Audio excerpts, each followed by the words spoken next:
नमस्कार, मैं आशीष कुमार। आज हमारे बीच एक ऐसे शख्स मौजूद हैं जो पिछले कई वर्षों से, कई दशकों से वैसे मतदाताओं को पूरी जानकारी देते आ रहे हैं जिनकी पर्चियां गुम हो जाती हैं, जिनका वोटर आईडी कार्ड गुम हो जाता है और जो ये नहीं समझ पाते हैं कि उनका बूथ संख्या क्या है, किस क्षेत्र में है, और वो इस लोकतंत्र के सबसे बड़े महापर्व में अपनी भूमिका नहीं निभा पाते हैं। तो आज भी हम कुछ इसी विषय पे जानकारी लेने वाले हैं। बहुत बहुत स्वागत है राजकुमार जी आपका।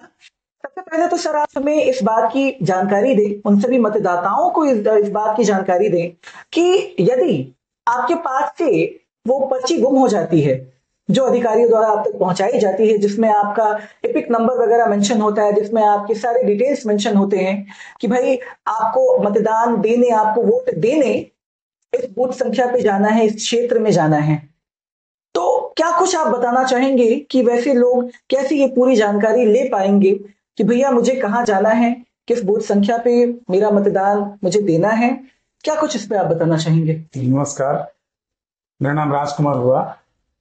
मुझे बहुत अच्छा लगा आज इस लोकतंत्र के महापर्व पे ये जानकारियां सबों के पास रखनी चाहिए जी। और आपने एक अच्छा सवाल किया है कि वैसे मतदाता जिनकी पर्ची गुम हो जाती, जिनके पास इपिक भी नहीं रहता और उनका नाम मतदाता सूची में उनको पता है जी, तो वैसे मतदाता का हम लोग इपिक लेते हैं। इपिक लेने के बाद मैं एक ऐप दिखलाना चाहता हूँ। ये जो ऐप है मेरे पास, वोटर हेल्पलाइन। वोटर हेल्पलाइन जी, ये सरकार द्वारा दिया गया ऐप है। इसको हम जब क्लिक करते हैं तो इस पर आता है electoral number, name and spell. जब मैं इसको क्लिक करता हूं तो ये 4 ऑप्शन है, इसमें एक आता है इपिक नंबर। जैसे मैं इपिक पर क्लिक करता हूं तो यहाँ आता है इंटर योर इपिक नंबर। तो हम इस पर क्लिक करके अब हम ये डालना, जैसे एक उदाहरण के स्वरूप में दे रहे हैं BR अब्लिक 02,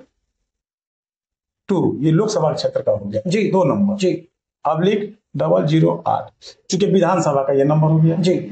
इसके बाद वैसे मतदाता का जिनका इपिक नंबर हो, जैसे एक उदाहरण स्वरूप में 4 टाइम 081, ये आपके सामने स्क्रीन पे है जी। जैसे मैं सर्च करूंगा तो उनका पूरा डिटेल्स इसमें आ जाएगा। ये पूरा डिटेल इसमें आ जाएगा उस शख्स का जी, कि उसे कहाँ जाना है मतदान देने के लिए, मतदान की प्रक्रिया को पूरा करने के लिए, वोट डालने के लिए, बूथ संख्या क्या है, उसका जो नंबर है वो क्या है। तो ये पूरी जानकारी, उनका नाम जी, उनका एज भी कितना है, हाँ, किस बूथ नंबर पे है, जैसे किसी स्कूल में, विद्यालय में है, किस पार्ट यानी बूथ नंबर में क्या है, उनका सीरियल नंबर क्या है, ये पर्ची हम लोग बना के दे देते हैं और वो उस पर्ची को लेके जो मतदान अधिकारी होते हैं उनको वो देते हैं और उनका वोट आसानी से पड़ जाता है। इसके लोकतंत्र का बहुत बड़ा पर्व है जी। वैसे कभी कभी ऐसे भी देखने को मिल जाता है कि जिनके पास इपिक भी गुम हो जाती है, मतलब वोटर आईडी कार्ड भी गुम हो जाती है, नंबर वोटर आईडी कार्ड पे मेंशन होता है जी। लेकिन उनका ये बात है कि उनका नाम हमारे लिस्ट में, मतदाता सूची में है। तो हम लोग, जैसे मेरे अगर एरिया के मिल जाते हैं तो हमको पता है कि ये इपिक जो मतदाता सूची बनती है वो भंडारपुर से बनती है। तो मुझे पता है कि इनका घर अगर 2 गली के बाद है तो मुझे पता चलता है कि किस रोल में इनका मिलेगा। तो उस रोल में उनके इर्द गिर्द में जो और भी पहले से मतदाता है उनका नाम हम लोग खोज लेते हैं और उनका नाम भी उससे मिल जाता है।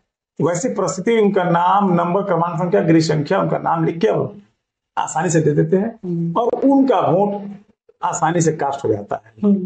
तो मैं चाहूंगा वैसे लोग जो इस ऐप को इंस्टॉल नहीं किए हैं वो आज ही कर ले और उनका इस महापर्व में मतदान कराएं। जाहिर सी बात है, ये अपना अधिकार है।